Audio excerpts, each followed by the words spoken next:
जो हमारे finance minister हैं और जेब साहब, उन्होंने कहा है कि जी मिनिमम मिनिमम $6 बिलियन से जो है पहिया जो है वो घूमता रहेगा। एनीथिंग लेस जो है वो खामोश, इसलिए हमने 6 to 8 का ही प्रपोजल जो है, 2 दस्तावेज जो हमने भेजे हैं वहाँ पे, उनके ऊपर हमें एक नीम, मैं इसको बार बार कह रहा हूँ, मीडिया में गलत बताया जा रहा है कि इस पे थम्स अप आ गया, थम्स अप नहीं आया। आपको एक फेंट सा नॉड मिला है कि जी हाँ, हम इस चीज़ को कंसिडर करेंगे। मई का महीना जो है उसके ऊपर आप सारी ऑडियंस वगैरह जो है उसकी तरफ लुक फॉरवर्ड करें। हमारा इकोनॉमिक फ्यूचर जो है वो मई के महीने में तय होगा। अस्सलाम वालेकुम, मुस्बत शो में बहुत बहुत खुश आमदीद। मैं हूँ असद निज़ामी, मेरे साथ हैं अली आफ्ताब। शो को प्लीज़ लाइक और शेयर करें, चैनल को सब्सक्राइब कीजिएगा। सर कैसे हैं? सर बहुत मुस्बत, बहुत उठ के आ रहा हूँ मैं आज। सर वाह। सर गर्मी आ रही है? सर गर्मी ना सिर्फ आ रही है बल्कि आ चुकी है, और दूसरा ये है कि इंटरनेट बंद है। मतलब बंद से मुराद है कि रींग रहा है।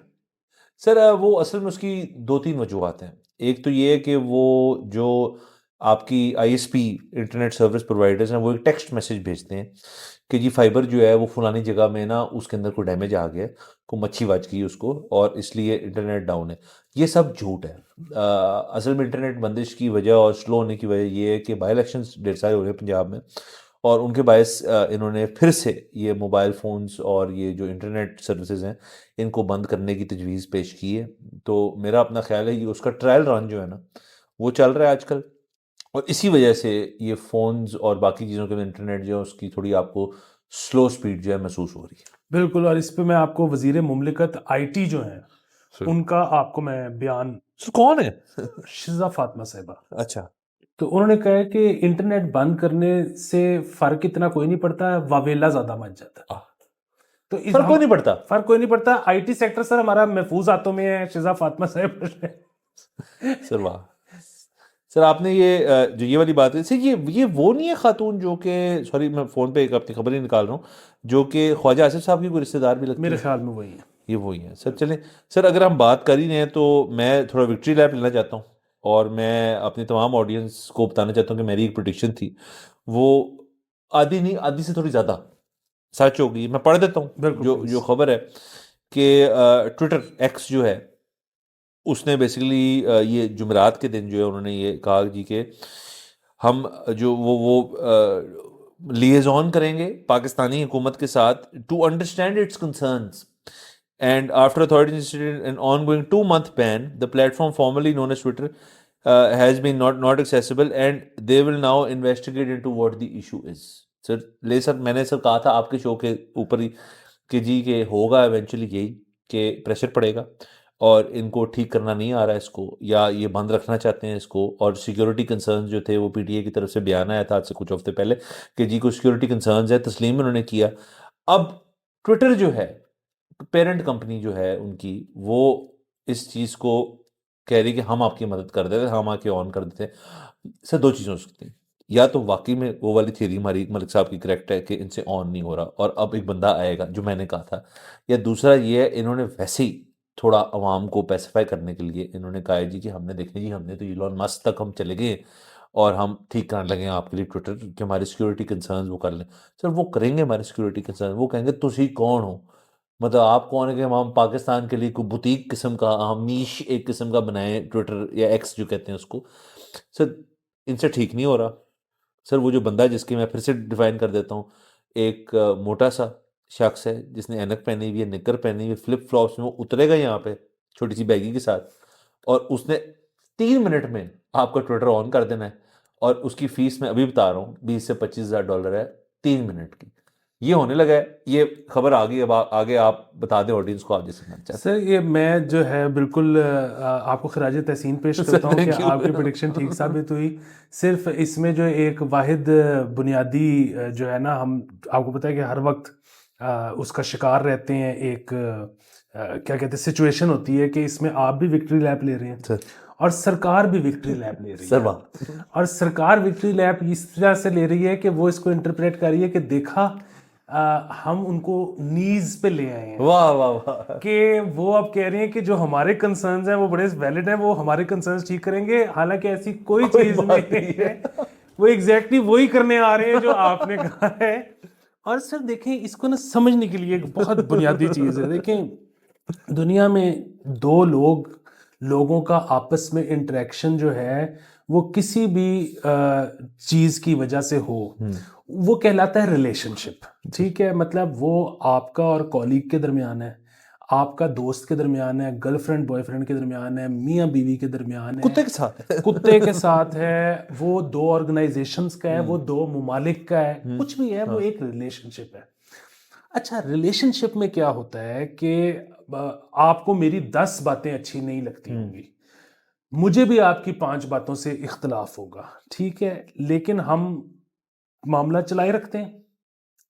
कुछ ऐसी बातें जरूर होती होंगी, होती हैं, कि जिसमें you set your foot down कि यार ये नहीं होगा, ठीक है, इसको ऐसे ही करो, ठीक है। अच्छा, अब वो बात ये है कि हमारे दरमियान जो भी मामलात चलते हैं उसमें कि कहाँ पे आके पाँव नीचे रखना है, कहाँ पे चलाए रखना है, ये सारा कुछ कहाँ पे तजवीज देनी है, ये सारा होता है लेवरेज के ऊपर। ठीक है, कि यार अब इस वक्त मैं आपसे लड़ पड़ा हूं, ठीक है, और मैंने ये फैसला किया कि जो है ना यार ये असद जो है ना ये इस तरह से करता है तो मेरा तो नहीं चल रहा असद के साथ। तो अब जो है ना मैंने ये सोचना है कि अच्छा आज मैं अगर असद से ताल्लुकात मुनक़ता कर दूं तो फिर क्या होगा। तो ये होगा कि एक तो ये कि असद कल से आएगा नहीं, दूसरा ये कि असद ना ये कुर्सियां भी उठा के लेके जाएगा क्योंकि वो अपने घर से है लाया हुआ है, ठीक। अब ये सारा लेवरेज है, ठीक है, आपने मेरे से कोई बात मनवानी है तो आपको पता है कि यार मेरा लेवरेज इतना है, ये इतनी बात मान जाएगा और इससे आगे वाली नहीं मानेगा क्योंकि मेरा लेवरेज इतना है, ठीक है। पाकिस्तान को जो एक बात समझ नहीं आ रही वो ये है कि आपका लेवरेज है क्या। मतलब कुछ नहीं, सिर्फ आप यहाँ तो ये बताओ कि जी अगर वो यूं नहीं ना करेंगे तो हम यूं कर देंगे, तो वो यूं है ही कुछ नहीं। सर जो यूं वाली चीज है वो यही थी ना कि यार हम बंद कर देंगे, तो वो तो पहले किया तो क्या कर ले। और उससे मतलब वही बात है कि उनको इतने बिलियंस ऑफ डॉलर्स का नुकसान नहीं हो रहा जितना आपको हो रहा है। इस पे सॉरी हमारा आज प्लान नहीं था करने का, हमने किसी और तरफ जाना था, लेकिन मैं वो इनकॉर्पोरेट कर देता हूँ कि वो अभी आजकल बड़ा रौला पड़ा हुआ है पाकिस्तान की जो किट आई है न्यूजीलैंड सीरीज के लिए। हाँ जी, जिसपे वो पेप्सी बड़ा लिखा हुआ है, पाकिस्तान छोटा, और भी कोई ब्रांड बड़ा लिखा, TCL भी बड़ा लिखा हुआ है, पेप्सी बड़ा लिखा हुआ है, पाकिस्तान छोटा है। अच्छा, उस पे लोगों ने बड़ा शोर मचा दिया, मेरे ख्याल में तो शोर की कोई वजह नहीं है। उसकी वजह ये है कि आप मेरे ख्याल में बड़ा अच्छा किया है इन्होंने एक किस्म का जेस्चर दिया है कि भाई if you come as a sponsor तो we can offer you this, मतलब no other team will offer कि जी आप ब्रांड नेम कंट्री नेम से बड़ा लिख दो। भाई आपको इस तरह की चीजें ऑफर करनी पड़ेंगी। उसकी वजह ये है कि ये उनके लिए नहीं है जो आपके स्पॉन्सर्स हैं, ये आपके पोटेंशियल स्पॉन्सर्स के लिए है, क्योंकि जो अभी हमारे स्पॉन्सर्स हैं वो तो हमारे पता नहीं कब से स्पॉन्सर्स हैं। लेकिन आपने कोई बड़ा ब्रांड अगर लेके आना है, बात ये है कि आपको नाइकी एडिडास वगैरह क्यों नहीं स्पॉन्सर करते हैं। ठीक है, वो इंडिया को तो करते हैं, बाकी ममालिक को करते हैं। वो कहते हैं जी कि हमारे जूते जितने महंगे हैं या हमारी टोपियां या वट एवर किट जितनी महंगी है, पाकिस्तानीज उसको अफोर्ड ही नहीं करते। सो हम जब स्पॉन्सर करते हैं तो उसका एक मकसद तो ये है ना कि जी हमारी उस इलाके में सेल्स बढ़ जाए। पाकिस्तानी खरीद ही नहीं सकते हमारी प्रोडक्ट्स, यहाँ तक कि जो पाकिस्तान की छोटी सी आबादी है जो कि अफोर्ड करती है महंगी प्रोडक्ट्स, ये सारे वो लोग हैं जिनका साल 2 साल में एक चक्कर लग जाता है अब्रॉड का, तो वहां से लेते हैं, तो वहां से लेते हैं, यहाँ से तो कोई भी नहीं लेता है। सर यहाँ तो मैंने ये भी सुना है, I am sorry if I am wrong, कि यहाँ पे जो इस तरह के बड़े ब्रांड्स हैं ना, वो जिस प्लाजा में बैठे होते हैं, जिस शॉपिंग मॉल में बैठे होते हैं, वो वहां से कुछ अरसे बाद जाने की करते हैं कि जी बिक्री नहीं हो रही, तो उनको शॉपिंग मॉल्स ये तक ऑफर करते हैं कि भाईजान किराया ना दें, बैठे रहें, आपकी वजह से रौनक है, बैठे रहें, किराया ना दें। अब यहाँ वो जब माहौल होगा तो आप कुछ इसी किस्म की चीज ऑफर करोगे ना कि भाई आ जाओ, क्योंकि अब अगर कोई बड़ा ब्रांड आता है तो वो ये सोच के आएगा कि अच्छा यार शाहीन का फैन अगर ऑस्ट्रेलिया में बैठा हुआ है तो वहां ले ले, वहां ले ले, बाबर का फैन न्यूजीलैंड में बैठा हुआ है तो वहां ले ले, यहाँ नहीं सेल हो। सर बेसिकली सर मुझे तो इस चीज से, जैसे आपको इशू नहीं है, मुझे भी कोई इतना बड़ा इशू नहीं है, ये मतलब ये बड़ी ट्रिवियल सी चीज है कि यार फॉन्ट साइज के ऊपर बात हो रही। सर फॉन्ट का मसला इस मुल्क में एक दफा हुआ था और वो कैलिबरी था, उसके अलावा इस मुल्क में सर है ही कौन हम सर जो फॉन्ट के ऊपर 2 दफा लड़ाई कर ले, एक दफा कर लेते हैं, तो ये फेल होगी सर। दूसरा सर मेरा तो अपना ख्याल है कि शर्ट का जो हिस्सा है जहाँ पे कुछ नहीं लिखा उसमें 2 लेट लिख ले कि जी आ जाओ, Pakistan is open for business. Sir sir क्या बात, सर क्या कहने। सर मैं आपको बता रहा हूँ सर। सर ये इतनी बड़ी बात कर दी आपने। ये तो अगर ये फौरन नहीं करते तो ये इनकी सबूत है अमली। टूलेट जो है सर, ये अवामी लफ्ज है टूलेट, क्योंकि आधे से ज्यादा लोग जो है वो इसको समझते हैं कि इसका मतलब है यहाँ इश्तिहार लगा दो, क्योंकि वो उस बोर्ड को देख के कहते हैं हमने बाथरूम जाना है। सो आधे से ज्यादा लोग जो है वो इस गए कि जी टॉयलेट होगा, लेकिन वो असल में टूलेट थी। तो सब समझते हैं इस लफ्ज को, हालांकि अंग्रेजी का लफ्ज है, सब समझते हैं। तो सर आप अवाम जो है वो दुनिया को बता रही है कि यार ये जगह मेरे पास, मेरी छाती है, मेरे एब्स हैं, मेरी कमर है, अवेलेबल टू। बिल्कुल। और सर मैं तो ये कहता हूं कि अभी तक जो चीज इस्तेमाल नहीं हुई वो है ट्राउजर्स। सर वाह। इनके ऊपर ब्रांड नहीं आया। और आप ये देखें कि ब्रांड इस पे आप लिखें कि 2 हर्फ इधर हो इस टांग पे, 2 हर्फ इस टांग पे हो, बंदा डाइव लगाए ना तो कमेंटेटर कहे कि ब्रांड चिर गया है। ब्रांड चल गया सर। और इसको बड़ा क्रिएटिवली आप यूज कर सकते हैं, क्योंकि एरिया बड़ा सेंसिटिव सा है ट्राउजर्स का, इसलिए वहां ब्रांडिंग नहीं होती। तो आप जुगते भी मार सकते हैं सर, यहाँ से आप 2 ब्रांड्स को पॉइंट करके देखो, ये वाला। और सर वाह सर, देखिए हमने इधर बैठे हुए 2.5 मिनट के अंदर हमने पीसीबी का, हमने उनकी तकदीर बदल दी। तकदीर बदल दी। अच्छा फिर आप एक और चीज ये देखें कि पूरी दुनिया इस वक्त बड़े तरीन मसाइल में से शामिल है दुनिया में कि आपने बॉडी पॉजिटिव होना है, ठीक है, आपने बॉडी शेमिंग नहीं करनी। आप ये देखें कि जब इसके ऊपर ब्रांड्स आएंगे तो उन प्लेयर्स की वर्थ बढ़ जाएगी जिनकी थंडर थाइज है। सर आजम खान जो है वो इस टाइम इतना रियल एस्टेट है उसके पास कि वो कुछ भी कर सकता है। सर इसका मतलब है सर, आजम खान को अगर सर मैच फीस कम मिल रही है, पीएसएल में अगर फर्ज उसका रेट कम है, सब कुछ है, वो उसमें इतना जगह है, इतना फ्लाव है कि वो बंदा ब्रांड्स जो है वो और लगा सकता है। सर शाहीन जो है वो एक सर्टेन क्वांटिटी लगा सकता है, बाबर वगैरह तकरीबन सारे। आजम खान जो है वो अपने स्प्रेड की वजह से वो ब्रांड हो सकता है। सर हम क्यों यहाँ बैठे हैं सर, हमें बुलाए सर, हमें। ये मुल्क तरक्की नहीं कर सकता जब तक हम दोनों को की पोजीशंस पे नहीं लगाया जाता। सर आगे चलते हैं, थोड़ी संजीदा गुफ्तगू कर लेते हैं। ये सर संजीदा थी, इस तरह संजीदा नहीं हो सकता था। सर आईएमएफ आपको मुबारक हो, थैंक यू। खुशखबरी। आईएमएफ का जो हम चाह रहे थे उस पे एक नीम हमें अप्रूवल नॉड मिला है, यूं करके हाँ जी, हो सकता है। हम चाह रहे थे कि हमारी जो एक्सटेंडेड फैसिलिटी जो है वो हम अवेल कर लें 6 से 8 बिलियन डॉलर की, उस पर भी नॉड मिला है। 3 to 4 ईयर्स हम लॉन्ग टर्म चाह रहे थे, वो भी मिल गया हमें। क्लाइमेट वाला जो है प्रपोजल वो थोड़ा सा मेरे लिए आई थिंक वो हमारे लिए ज़्यादा लुक्रेटिव होना चाहिए था। उसकी वैल्यू सिर्फ 1.2 बिलियन आई है जो हम लेंगे उनसे डॉलर्स। और उसके अलावा जो हमारी आखिरी ट्रांच है 1.1 की, वो अभी भी फाइनलाइज नहीं हो पाई, वो अप्रैल के एंड में हमें मिल जाएगी। अलबत्ता जो हमारे फाइनेंस मिनिस्टर हैं औरंगजेब साहब, उन्होंने कहा है कि जी मिनिमम 6 बिलियन डॉलर से जो है पहिया जो है वो घूमता रहेगा। एनीथिंग लेस जो है वो खामों से, इसलिए हमने 6 to 8 का ही प्रपोजल जो है, 2 दस्तावेज जो हमने भेजे हैं वहाँ पे, उनके ऊपर हमें एक नीम, मैं इसको बार बार कह रहा हूँ, मीडिया में गलत बताया जा रहा है कि इस पर थम्स अप आ गया, थम्स अप नहीं आया। आपको एक फेंट सा नॉड मिला है कि जी हाँ हम इस चीज़ को कंसिडर करेंगे। मई का महीना जो है उसके ऊपर आप सारी ऑडियंस वगैरह जो है उसकी तरफ लुक फॉरवर्ड करें। हमारा इकोनॉमिक फ्यूचर जो है वो मई के महीने में तय होगा। बिल्कुल, ये आपने बड़ा अच्छा वो जो है ना इसको किया है फ्रेम के नीम रजामंदी। नीम रजामंदी, हाँ, और ये जो नीम रजामंदी है ये ऐसे मामलात में बिल्कुल ठीक चीज़ है। लेकिन पब्लिक सर्विस मैसेज हम देते चलें कि सेक्स में आपने बकायदा कंसेंट लेना है, क्योंकि जो नीम रजामंदी ना बाद में मसला बन सकता है। Public service message by Musbat show sir. ठीक है। बाकी ये है कि सर जिस तरह से आपने जिक्र किया कि जो हमारा वो मामला था क्लाइमेट वाला, उसमें तो जाहिर है आईएमएफ जो है वो वाहिद डोनर तो है नहीं उसके लिए, उसके हमारे प्रोमिसेस हुए हैं, उनका पूरा प्रोग्राम डिजाइंड है इस चीज के लिए। हाँ, और भी ऑर्गेनाइजेशंस और ममालिक ने इस पे बहुत बड़े प्रोमिसेस किए हैं जो अभी तक हमें मिले नहीं। हमारा क्योंकि क्लेम ये था, जो कि बिल्कुल राइटफुली हमारा क्लेम था, कि हमारा 30 बिलियन का नुकसान हुआ है ये उन floods through no fault of our own.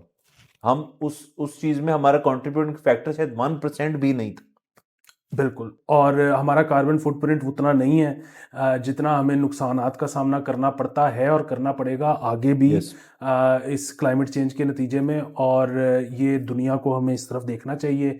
अब बात क्लाइमेट चेंज से लेकर तो आप आ जाए दूसरी चीज़ों तक, ये सारी रजामंदियां नीम है और ये पैसे उतने नहीं है। मतलब आपको याद होगा इलेक्शन से 3-4 महीने पहले से हम इसी सोफों पे बैठ के यही बात कर रहे थे कि जी इलेक्शन अब मजीद लेट नहीं होंगे क्योंकि $1.1 बिलियन की ट्रांच आनी है, तो वो नहीं आएगी उसके बगैर। अच्छा, बात ये है कि वो अभी तक नहीं आई, आ जाएगी लेकिन अभी तक नहीं आई।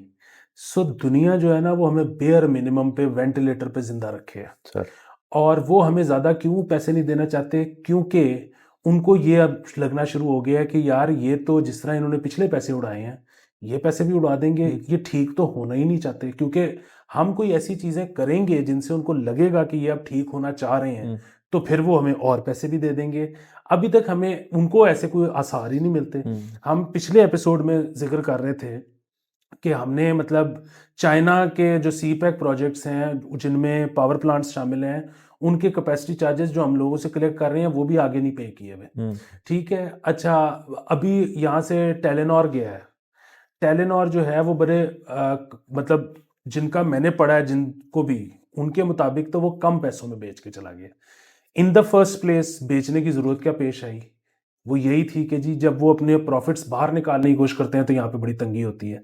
दूसरा ये कि वो इतने कम पैसों में क्यों बेच गया, अगर वो कम पैसों में बेच गया, अगेन कि जो उनको मिला गवर्नमेंट नहीं दिया, उसकी वजह ये कि वो यूफोन नहीं शायद लिया। उन्होंने कहा पकड़ो और धोती उठाओ और पीटीसीएल ने पीटीसीएल। सो बुनियादी बात यह है कि अभी जो ये गए हुए थे सऊदी अरब प्राइम मिनिस्टर साहब, और वहाँ पे इन्होंने अपने प्रोजेक्ट्स शेयर किए हैं। यहाँ पे आके उन्होंने विक्ट्री लैब भी लिए हैं कि जी वो 5 या पता नहीं $8 बिलियन की सरमायाकारी पे मान गए हैं। अगेन हवा में बातें। इन्होंने उनको जो प्रोजेक्ट पेश किए हैं उनमें जो मिनिमम प्रॉफिट इन उनको जो प्रोजेक्ट किया है वो 14% है और मैक्सिमम जिन प्रोजेक्ट्स पे किया है वो 50% है प्रॉफिट। और उस पे शहबाज शरीफ साहब ने कहा है जी कि मैं खुद सुपरवाइज करूंगा और मैं खुद इंश्योर करूंगा कि जितने भी प्रॉफिट्स होते हैं वो टाइमली बाहर आसानी से स्मूथली चले जाएं, सऊदीया ले जाए, जब बेचना चाहें जब खरीदना चाहें सब चीजें स्मूथली हों। अच्छा, बड़ी अच्छी बात है, होना भी ऐसे चाहिए, लेकिन ये तो वादे ही है ना, दावे ही है ना। बात ये है कि एक बड़ा मशहूर वो मफरूज़ा है कि actions speak louder than words. तो चाइना के सी पैक के साथ क्या हो रहा है, अगर मुझे आपको पता है तो फिनलैंड को नहीं पता होगा। टेलीनॉर के साथ क्या हो रहा है मुझे आपको पता है, बाकी दुनिया को नहीं पता होगा। सो अगेन आप अगर चीज़ें वही सरकारी ढांचे रहेंगे, वही रियासती रेड टेपिज्म रहेगा, वही बाबे रहेंगे, तो मतलब मजा बस नहीं आएगा हर बंदा मतलब ठीक है अभी नया इलेक्शन करा लें एक और पार्टी वो भी आके यही दावे और वादे कर देगी। सर बाबों वाली बात पे भी आते हैं, उसको खबर भी है। मैं एक पॉइंट पे आना चाह रहा हूँ, ये तो आपने बिल्कुल बेहतरीन बयान किया कि यहाँ पे जो टेलीनॉर वाली चीज़ हुई है ख़ास तौर पे, मतलब ये अजीब सा हो गया ना कि जी एक तरफ आप प्रोमिस कर रहे हैं कि जी इतना इतना परसेंट आप निकाल लें, दूसरी तरफ आपके सामने एक एग्जांपल है जो नहीं कर पा रही। आपने जो जिक्र किया क्लाइमेट के ऊपर जो मसले मसाइल, अभी दुबई के ऊपर जिक्र हम कर रहे थे, मेरे जहन से निकल गया, हम ऑन एयर या ऑफ एयर बात कर रहे थे, बट आपकी जो थियरी थी उसकी मैं तस्दीक कर देता हूँ।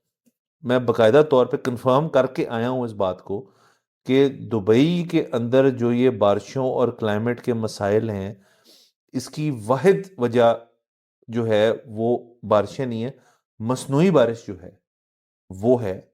और ये मुझे straight from the horses mouth में, सोर्स तो नहीं बता सकता आपको क्या है, बट उसकी और उस बंदे ने मुझे बड़ा बाकायदा तौर पे बताया कि ये कैसे हो सकता है कि दुबई से शारजा कितना दूर है, 20 मिनट्स, 10 मिनट्स। अबू धाबी कितना दूर है, 40 मिनट्स। ये दुबई में ही क्यों ये सारे चीजें जो हैं ये हुई हैं? हुआ ऐसे सर कि ड्राई स्पेल था जो आपने मुझे बात बताई थी, इन्होंने मसनूई बारिश करने की कोशिश की कुछ 4-5 दफा, जो नाकाम हुई। जब वो कामयाब हुई, पीछे से एक स्टॉर्म आया और ये दुबई का हाल है। सो ये जो लोग, आपकी थ्योरी बिल्कुल सही थी कि मसनूई बारिश की वजह से हुआ है, लेकिन नहीं, दुबई जैसी जगह जहाँ का सारा इंफ्रास्ट्रक्चर जो है उसकी बनावट ही इस तरह है कि यहाँ तो बारिश जो है वो होनी ही नहीं, उनके एयरपोर्ट्स की रनवेज जो हैं उनकी बनावट भी ऐसी है कि यहाँ बारिश ही नहीं होनी कभी, तो पानी खड़ा ही नहीं होगा। लेकिन वो हादसाती तौर पे उन्होंने मसनूई भी कराई और पीछे से एक रेन स्पेल भी आ गया। तो इसका मतलब है सर कि दुबई जैसा मुल्क भी, पाकिस्तान तो हम तो जो आईएमएफ की क्लाइमेट वाली चीज की बात कर रहे हैं, दुबई जैसा मुल्क भी सेफ नहीं है ये क्लाइमेट असरात से। जो इनके मसले मसाइल हैं वहां पे भी देखें इस वक्त क्या हुआ है, वो धर्म भरम हो गया। मेरे ख्याल में बिलियंस ऑफ डॉलर्स के तो इंश्योरेंस क्लेम्स है सिर्फ वहां पे, जो हम बात कर रहे थे। तो एक तो आपकी खबर सही थी, एंड सेकेंडली ये जो क्लाइमेट वाला पैकेज है ये तो बहुत ही अफसोसनाक है। 1.2 बिलियन इज नथिंग। जो सफर किया है हमारे लोगों ने, मतलब उनकी मेंटल लैंग्वेज भी तो है, उसका भी एक वैल्यू होनी चाहिए। उनको ज्यादा पैसे देने चाहिए, अगर वो देने को राजी हैं तो उनको ज्यादा देने चाहिए, या ज्यादा तनकीद करनी चाहिए गवर्नमेंट के ऊपर। जो वही पुराने प्रोग्राम्स जो हैं उन्हीं को बढ़ाई जा रहे हैं, उनको लड़ना चाहिए जाके इस चीज के ऊपर। लेकिन सर क्यों नहीं लड़ेंगे?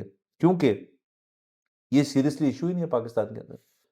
हमारे मुल्क के अंदर हमें लगता है जी कि ये क्लाइमेट चेंज तो ये तो एवं हवा है, एक होक्स है। अभी बस ये सर्दियां इस साल की खैर से जब शुरू होंगी तो स्मॉग का हाल आप देख लीजिएगा जो अभी गुजरा है, और फिर मुझे बताइएगा हम फॉल्ट लाइन पे हैं या नहीं। बिल्कुल। और इसमें जो एक चीज़ मैं चाहता था कि, और इसका तो हुकूमती किसी एक हुकूमत से ताल्लुक ही नहीं होना चाहिए, सो वो जो सैलाब था जिसमें इतनी बड़ी डिस्प्लेसमेंट हुई, सर मतलब आप उसका अंदाज़ा इस बात से लगा लीजिए कि 6 लाख हामला खवातीन ने टेंटों में बच्चे पैदा सर किए। सोचिए। तो वहां पे जो मैं एक चीज देखना चाहता था ना, कि वो तो जो कुछ हुआ सो हुआ, हम उसके लिए नहीं थे प्रिपेयर्ड, हमारे पास आज भी शायद वसाइल नहीं है, ये वो लटर पटर। लेकिन आज हमें हुकूमत ये तो बता सकती है, या आज से 6 महीने पहले या साल पहले, कि जी जब वो लोग वापस उन्होंने जाना था, रिलोकेट किया, जब वापस गए हैं, तो हमने उनको अब फॉल्ट लाइन से हटा के किसी और जगह पे बसाया है, या वो अब वापस उसी फॉल्ट लाइन पे चले गए, हमें तो पता ही नहीं है, वी डोंट नो, क्योंकि मैं उन्होंने दावे बताया से ही कैसे तो उनको उधर ही का होगा, आप जाके उधर ही रहें कि अगले साल नहीं होगा। तो ये मतलब कोई ना, मतलब हमें बता ही नहीं रहे। पता ही नहीं सर। इसमें ये भी आदमी बड़ी हो सकती है उनको खुद नहीं पता, उन्होंने इस बात की परवाह ही नहीं की कि वापस कहाँ गए। वापस कहाँ गए। सर बहुत मसले मसाइल हैं, और अगेन ये मैंने आपको शुरू में खुशखबरी दी इस चीज के ऊपर, वो नहीं, वो तो आपने सही दी, हाँ बट कि पैसे जहां से भी आ रहे हैं अच्छी बात है, बट उसमें तंज का एलिमेंट भी था मेरा कि ये इतनी खुशखबरी नहीं है। हम चाह रहे थे क्लाइमेट पैकेज में हमें ज्यादा पैसे वो मिले, तो क्योंकि ऐसी मिसालें हैं दुनिया के अंदर जिसके अंदर उनकी क्लाइमेट के बेसिस के ऊपर आईएमएफ से ही उन्होंने बड़े एग्जॉर्बिटेंट पैकेजेस लिए हैं, लेकिन जिससे उनका फायदा हुआ है। अब और मुझे इसके ऊपर मेरा शक है, और I hope I am wrong, कि जो इसकी शराइत होती हैं बड़ी मुख्तलिफ होती हैं। बाकी तो शराइत आपकी इकोनॉमी से रिलेटेड है, इस प्रोग्राम की शराइत जो है आपकी क्लाइमेट चेंज एक्टिविज्म से रिलेटेड है, कि आप खुद एज अ कंट्री क्या कर रहे हैं इन चीज को ठीक करने के लिए। मेरा तो अपना ख्याल है किसी बाबू ने देखा होगा यार ऐसे बड़ा मुश्किल है यार, ऐसे नहीं हो सकता, ऐसे ही नहीं कर पाएंगे, तो रहने दो, फिर छोटी अमाउंट ले लेते हैं उससे। हाँ। और वो वही वाली बात है ना, कि इसमें तो कोई शक नहीं कि, और इसमें तो सबसे बड़ा कंट्रीब्यूटर अमेरिका खुद है यस कार्बन हाँ एमिशन में। और वो तो ये जो इनकी ट्रीटीज होती हैं ममालिक के दरमियान, के किस तरह से इसको कम किया जाए, और जो तरक्की याफ्ता मुल्क हैं जो कि सबसे ज़्यादा एमिट करते हैं, वो किस तरह से आइंदा आने वाले सालों में अपने आप को ठीक करेंगे, वो अमेरिका तो सुना है उनको साइन करने से मना कर देता है कि हमने नहीं करना, और ये लिटरली टोटली बदमाशी की बेस पे करता है। बिल्कुल। सो उसमें हमारा कसूर नहीं है। लेकिन अब जब हमें पैसे चाहिए, तो अगेन अगर हम इस तरह की चीज़ें दिखाएं कि जी हमने उनको जब दोबारा रिहेबिलिटेट किया है तो ऐसी जगहों पे किया है जो कि फॉल्ट लाइंस पे नहीं है, तो ये देखिए हमारा इतना खर्चा और हो गया, उसका कोई डॉक्यूमेंट्री एविडेंसेस बनवाएं, कोई प्रूफ ऑफ परफॉर्मेंस वीडियोस बनवाएं। तो मेरा ये ख्याल है कि फंड रेजिंग हो सकती है मुल्कों के दरमियान, मालियाती इदारों के दरमियान, यहाँ तक कि क्राउड सोर्सिंग हो सकती है, कुछ हो सकता है, लेकिन कुछ करो, बनाओ तो सही। बिल्कुल सर। और सर बिल्कुल जी सर, और अगेन मैं उसी बात से हम दूसरी खबर पे चलते हैं कि जो कि आपने भी जिक्र किया और अभी बिल्कुल जिक्र किया आपने, कि मतलब जो बैठे हैं ब्यूरोक्रेट्स और बाकी लोग जिनका काम है ये सारा कुछ ठीक करना, उनके बारे में खबर ये मिली कि शहबाज शरीफ साहब ने जो एज ऑफ रिटायरमेंट है 65 साल, और एज ऑफ अपॉइंटमेंट रादर जो है उसके ऊपर एक समरी मूव की है कि वो रिमूव कर दी जाए। सो अब एज ऑफ अपॉइंटमेंट 65 से ऊपर कर दी गई, मतलब 65 नहीं। तो इसका मतलब है कोई शख्स जो कि हाजिर अभी सर्विस है, 65 पे रिटायर करना उनको ज़रूरी नहीं है, वो आगे तक अपनी ड्यूटी जो है सर अंजाम दे सकते हैं क्योंकि हमें ज़रूरत है उनकी। और उसके अलावा को 65, 66, 67, 68 ईयर ओल्ड, 70 ईयर ओल्ड, 70 साल के हैं, जो पुराना भी रिटायर हो जो चुका है, पुराने भी रिटायर हो चुके हैं, और उनको वो कह रहे हैं यार वो ज़बरदस्त बंदा है, उसको वापस लाओ सर्विस के अंदर। तो अब उसके ऊपर लिमिटेशन जो है वो हटा दी गई। तो ये भी बहुत इंटरेस्टिंग है। इसका मतलब है सर, इससे तो एक चीज़ होती है ना कि ये गवर्नमेंट जो है या ये मुल्क इस चीज़ को तस्लीम करता है कि हमने एक सर्टेन जनरेशन के अंदर जो लोग पैदा करके उनको बड़ा करके उनको पढ़ा लिखा के उनसे काम लिया, वो बेस्ट है, वो अभी तक बेस्ट है। जो उनके बाद की नस्ल और उनके बाद की नस्ल जो है वो फारग है, वो जाहिल हैं, उनको काम नहीं करना आता, वो इस काबिल ही नहीं है जो अपने 40s में है या 50s में है या अपने लेट 30s में है कि उनको ब्यूरोक्रेसी में हिस्सा दिया जाए। इसलिए हम पुरानी खेप जो है उसको यूं ऊपर से ला के ना वापस बैठाने लगे। ये इस चीज़ की कासी करती है। ये बिल्कुल गलती। दूसरा, मैं तो इसके बारे में एक और बात करूंगा, सर ये सरासर फौज के खिलाफ साजिश है। अच्छा, सर वो कैसे? सर वो ऐसे कि सर मुताद। सर इन्होंने ये जो सियासी पार्टियां हैं, इन्होंने हमारे लेजिस्लेटर्स ने कानून साजी की है कि अब जो एक्सटेंशन मिलेगी आर्मी चीफ को वो 1 साल से ऊपर नहीं मिलेगी। हाँ लेकिन ऑन दी अदर हैंड इधर वो कह रहे हैं कि ले आओ, मतलब सर, एक्सटेंड कर दो जितना मर्जी। आप समझिए ना सर बात किस तरफ जा रही है। सर आप बात समझिए। खैर रीअपॉइंटमेंट में तो कोई भी रीअपॉइंट हो सकता है, उसमें तो फौजी भी हो सकता है, लेकिन बहरहाल इसको कोई ऐसा एंगल देना पड़ेगा जिसमें क्योंकि जब तक ये एंटी फौज ही ना होगा तब तक ये ठीक नहीं हो ये सकता। ठीक नहीं हो सकता हाँ। सर, बिल्कुल। और सर बस ये मजेदार चीजें जो हैं ये होती रहती हैं यहाँ पे। सर बुनियादी बात बताए क्या है, वो एक बड़ी ना मशहूर पेंटिंग है, हाँ। उसका नाम है द स्क्रीम। ये आप गूगल करें तो आपको आ जाएगी। द स्क्रीम अवार्ड याफ्ता पेंटिंग है, और इसकी जो इंटरप्रिटेशन जो मुझे बहुत पसंद है वो ये है कि वो एक पैसेज सा है, ब्रिज सा है जिसमें लोग चलते आ रहे हैं सर और वो बड़ा कोई एक पीछे कैजुअली चलता आ रहा है, कोई दो लोग आपस में बात करते आ रहे हैं। जो सबसे आगे है ना, जो बिल्कुल पैसेज के ख़त्म कर चुकी हैं, मतलब शायद वो खातून है, शायद मर्द है, तो वो स्क्रीम कर रहे हैं। सर देखी हुई मैंने तस्वीर, बिल्कुल बहुत मशहूर पे। बहुत मशहूर पेंटिंग है, और वो जो पीछे वाले हैं ना उनको फर्क ही कोई नहीं पड़ रहा, वो बिल्कुल वैसे ही चलते हुए आ रहे हैं। सो वो उसकी जो इंटरप्रिटेशन मुझे पसंद है ना, वो ये है कि वो जो जिंदगी एक पैसेज है और वो जो बंदा पूरी क्रॉस कर चुका है ना, शायद उसको समझ आ गई है, लेकिन अब वो समझ आने के बाद चीख रहा है, लेकिन किसी को उसकी आवाज ही नहीं आ रही पीछे आते हुए को। उसकी वजह ये है कि एक्सप्रेशन ही बदल गया बातचीत का, बोलने का।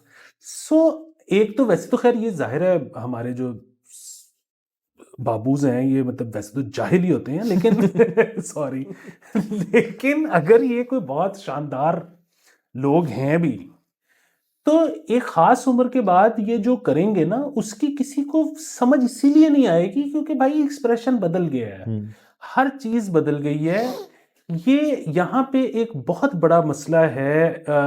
एक तो लोग रिटायर नहीं होना चाहते क्योंकि वो इररेलेवेंट होने से घबराते हैं। उनको एक दफा जब आपको ये नशा हो जाए ना लोगों की तकदीरों के फैसले करने का, तो उसके बाद बहुत मुश्किल लगता है कि अब आप एक ऐसी जिंदगी गुजार रहे हो, मतलब अगेन मतलब कोई बंदा अगर काम करना चाहता है तो उसको कारोबार करने से कौन रोक सकता? ठीक है, मतलब एक बंदा काम करना चाहता है तो उसको प्राइवेट सेक्टर में नौकरी करने से कौन रोक सकता? कोई भी नहीं।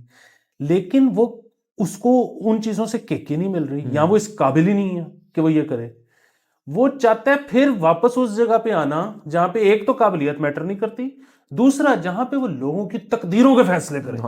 अच्छा, और हमारे जैसा बंदा तो इतना घबराता है कि मतलब खैर आज के दिन में मुझे आपको कोई भी काम मिले हम पेल जाएंगे क्योंकि हमने किचन चलाना है। बट एक दफा आप सोचें कि आपका किचन ना ऑटो पे लग गया, जो कि एक खास उम्र के बाद लग जाता है जब आपने पीछे ऐसे गुजारा हो, तो उसके बाद मैं तो कोई ऐसा काम नहीं करना चाहता जिसमें कोई लोगों की तकदीरों के फैसले हों। क्योंकि एक तो ये ना कि मैं खुद इंटाइस होकर कोई 2 नंबरी कर दूं, वो तो एक चीज है। मेरे से अगर गलती भी हो गई है और उसकी वजह से 4 लोग बढ़ गए हैं, मैं अपने जमीर के साथ कैसे रहूंगा और मैं ऊपर जाके क्या करूंगा टाइप माहौल इन लोगों को नहीं परवाह है कि तो करें सर। और देखिए सर, इसमें जो एज है ना, एज ऑफ रिटायरमेंट बड़ी होती रहती है ऊपर नीचे हमारे मुल्क में भी, और मुख्तलिफ ममालिक में होती रहती है। लेकिन उसके अंदर ये होता है कि 50 साल के बाद ना, एक अमेरिका में या यूके में, यूरोप के ममालिक में या और जगहों पे एक रिटायरमेंट प्लान जो है ना वो बना होता है आपका, कि यार मैंने रिटायरमेंट के बाद इधर शिफ्ट हो जाना है और मेरी ये ज़िंदगी, आपका एक पूरा प्लान होता है। उसके अंदर आपका 401k भी आ जाता है, आपके अंदर आपकी सारी चीज़ें, तमाम तर चीज़ें जो आपने सारी ज़िंदगी मेहनत की है, सेविंग्स, प्रोविडेंट फंड, जो भी आप कह लो वो आ जाता है। और असल में होता ही है कि उनकी मजबूरी जो है वो सिर्फ वो खुद होते हैं फिर, या उनकी बेगम होती है, बेगम भी काम करती है तो वो भी फिर सपोर्ट करती है आपको। फ्लोरिडा एक रिटायरमेंट स्टेट है अमेरिका का, जहाँ पे 300 से ज़्यादा गोल्फ कोर्स है, वो सब गोल्फ खेलते हैं या वहाँ पे रिलैक्स करते हैं, मौसम एंजॉय करते हैं, जैसा भी है, इतना अच्छा नहीं है वैसे। उसकी वजह ये है कि अमेरिकन और यूरोपियन और ब्रिटिश जो है, जब उनका बच्चा 18 साल का हो जाता है तो वो एक चीज़ करते हैं जो उनको लगता है बड़ी ज़बरदस्त है, और यहाँ किसी को नहीं लगता ज़बरदस्त है। वो ये है कि वो उसको ठुड्डा मार के पैर और पैन निकल यहाँ से, जाओ काम करो, पढ़ा दिया, लिखा दिया, पाल दिया, अब 18 साल के हो गए, नौकरी लो। बल्कि अमेरिका में तो सर बच्चे 14-15 साल की उम्र से काम करना शुरू कर देते हैं पार्ट टाइम। और उसके बाद 18 साल की उम्र पे ठीक है यार, यूनिवर्सिटी कॉलेज जा रहे हो, कॉलेज में काम शाम करो, पे कर दूंगा तुम्हारे कॉलेज का, या लोन ले लो जाके बैंक से, और उसके बाद अपनी जिंदगी बना लो, डॉक्टर बनना है, इंजीनियर बनना है, जर्सी बनना है, जो मर्जी बनो, इस घर से चले जाओ, मेरी जिम्मेदारी खत्म, मेरा खाना सब कुछ। जैसे मैं सिंगल था तब मेरी जिंदगी वापस, and they look forward to that कि मैं अपनी सिंगल लाइफ अपनी बीवी के साथ अब रिटायरमेंट तक गुजारूंगा। इतने सर हो सकता है इधर इधर को बंदा क्या है, अपने मतलब ब्रो, अपने जैसे ऐसा अब नई जनरेशन अपने वालिदैन को भी ब्रो कहती है ना सर, आप और मैं इस तरह कहते हैं, हमें चंड पड़े आगे से, लेकिन वो कहते हैं ब्रो मैं जा रहा हूँ, मैं अपनी ना लाइफ एंजॉय करने जा रहा हूँ।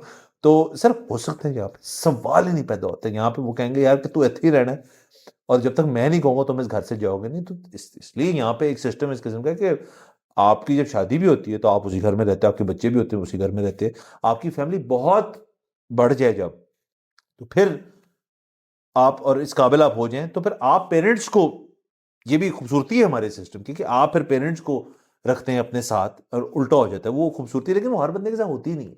तो यहाँ पे जो बुजुर्गान और बाबू हैं, उनको शायद मैं अग्री भी करता हूँ शिवाजी साहब के इस फैसले से, कि उनको काम ज्यादा करने की जरूरत है, मतलब वो 75 तक बंदा काम ही करता रहे। देखिए वो बिल्कुल आप सही कह रहे हैं कि आप 18 की बात कर रहे हैं, यहाँ पे 35 साल का बाबा नहीं घर छोड़ता अपना, ठीक है। और वो खैर माँ बाप की तरफ से भी वो प्रेशर, माँ बाप तो इधर सिंपल कहते हैं कि यहाँ तो आप मुल्क से बाहर चले जाओ, अगर आपने मुल्क के अंदर रहना है तो हाँ। इसी घर में रहना है, नहीं तो मैं अपने रिश्तेदारों को क्या बताऊंगा। सो यहाँ पे और वही बात है, यहाँ पे बच्चे काम भी नहीं करते, यहाँ पे वो माँ बाप की उस पर पलते हैं। अच्छा फिर वो यही है कि जितना बड़े सरकारी अफसर का कोई बच्चा होगा, अब वो देखें ना कि सरकारी अफसरों के जो बच्चे होते हैं उनके जो लाइफस्टाइल होते हैं, उन्होंने बचपन से एक चीज देखी है कि उनका आईडी कार्ड बनना है या बिल जमा होना है या डोमिसाइल बनना है या कोई मतलब किसी किस्म का भी जो काम है वो एक फोन कॉल पे हो रहा है। इस तरह के बच्चे अकेले अपने ओन पे सरवाइव भी नहीं कर सकते। सर तो वो उनको एक वो चाहिए हर वक्त, एक कवर, छत्र छाया, पेट्रनेज वो चाहिए बड़ी, एक खास उम्र तक, जब तक वो खुद किसी जगह पे, ऐसी जगह पे ना पहुंच जाए जहाँ पे दोबारा वन फोन कॉल अवे हो जाए सारा हाँ। कुछ। तो फिर जब आप इतने अरसे तक बच्चे पालते हो तो फिर उसमें ये भी होता है कि मतलब अब वो जब आपके खर्चे में पाल रहा है तो वो कह रहा है कि मैं बड़ा हो रहा है, मेरा स्टेक भी बड़ा करो। तो वो आपने मजीद से मजीद फिर वो करना है, तो हाँ। ये बिल्कुल वो है। हाँ। लेकिन सरकार को एक बात क्यों नहीं समझ आती कि ये सारे लोग जो 70 साल के एक नौकरी पे बैठे हुए हैं, ये किसी की नौकरी खा के बैठे हुए हैं ना। अगर वो नहीं होंगे तो किसी और बंदे को नौकरी मिल जाएगी। एक बंदे ने अगर 65 साल तक रियासत को चूस लिया है तो बस ठीक है ना यार, एक नवे बंदे नु आके वही करन दे हो, बिल्कुल। मतलब। तो अनलेस को बहुत ही अल्टीमेटली स्किल्ड जॉब है, जैसे मैं कहता हूँ अदलिया की हद तक, ठीक है। हाँ। सर आपने मेरे उसको सर, मुझे पूरा तो करने दे सर। सर ठीक है ना सर, वो एक्सपीरियंस है सर मैं मैं अदलिया में एग्री करता हूँ, और उसकी वजह ये है कि उनकी पेंशनें इतनी ज्यादा होती हैं। आप एक नया जज हायर करोगे, फिर उसकी तनख्वाह भी दोगे पिछले की आप पेंशन भी दोगे तो बेसिकली अदलिया में तो होना ये चाहिए पाकिस्तान में कि जो बंदा जज बन गया ना, वो जब तक मर नहीं जाता वो जज